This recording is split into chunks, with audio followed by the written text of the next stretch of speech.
Hai hai hai hai hai. Assalamualaikum warahmatullahi wabarakatuh. Sahabat-sahabat Pas Agro sekalian yang ada di penjuru negeri. Nah, sekedar pemahaman aja nih rekan-rekan sahabat Pas Agro sekalian, bahaya Ganoderma pada tanaman sawit. Makanya kita melakukan proteksi sejak dini dari mulai penanaman kecambah dengan pemberian mycorrhiza, mycovir dengan dosis 5 gram per lubang tanam persemaian. Jadi kalau ini dosis yang kita aplikasikan ini karena aplikator yang sudah sangat-sangat paham, jadi kita sudah pernah melakukan kalibrasi, jadi kita tidak melakukan penakaran secara satu persatu. Nah, untuk bahaya Ganoderma pada tanaman sawit, Ganoderma adalah genus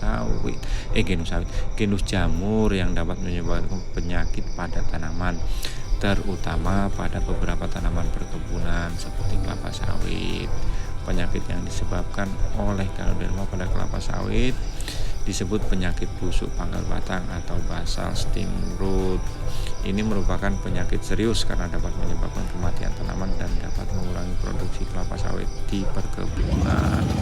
Jadi intinya Ganoderma ini adalah penyakit yang tidak dapat disembuhkan ya.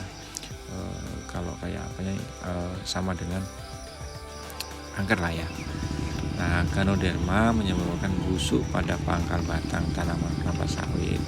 Jamur ini biasanya ya menyerang jaringan kayu di pangkal batang, dan gejala awalnya mungkin sulit untuk dideteksi.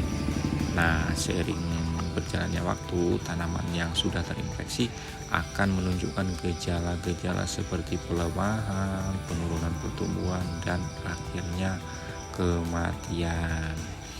Nah, efek dari serangan Ganoderma itu juga berimbas kepada penurunan produksi kelapa sawit. Tanaman sawit yang sudah terinfeksi Ganoderma akan mengalami penurunan produksi buah karena gangguan pada sistem vaskular atau jaringan pembuluh tanaman. Ini dapat berdampak negatif pada hasil produksi minyak kelapa sawit. Ketahanan rendah terhadap penyakit tanaman sawit yang terinfeksi Ganoderma dapat menjadi lebih rentan terhadap serangan patogen lain atau stres lingkungan karena penyakit tersebut melemahkan sistem pertahanan tanaman. Jadi imun si tanaman itu sangat-sangat rendah sekali ya rekan-rekan atau sahabat Pas Agro semuanya. Nah, kerusakan pada tanaman muda. Jadi jangan beranggapan ya, oh sawitku ini masih muda loh, masih bibit, masih aman. Jangan, karena Ganoderma itu sudah tidak memikirkan mana itu tanaman muda, itu tanaman tua, kagak peduli, nggak pandang bulu. Ganoderma dapat menyerang tanaman kelapa sawit yang masih muda sekalipun, menyebabkan kerusakan yang signifikan pada tahap awal pertumbuhan tanaman. Jadi kepada rekan-rekan yang mau melakukan penanaman baik dari mulai persemaian, pemindahan ke manure seri, ataupun penanaman ke lahan baik yang secara mandiri maupun yang replanting secara berkelompok, lebih disarankan menggunakan pupuk hayati apapun itu. Tapi kalau dari kami ya solusinya ya pakai mycovir. Jadi untuk lubang tanam usahakan menggunakan mycorrhiza. Nah,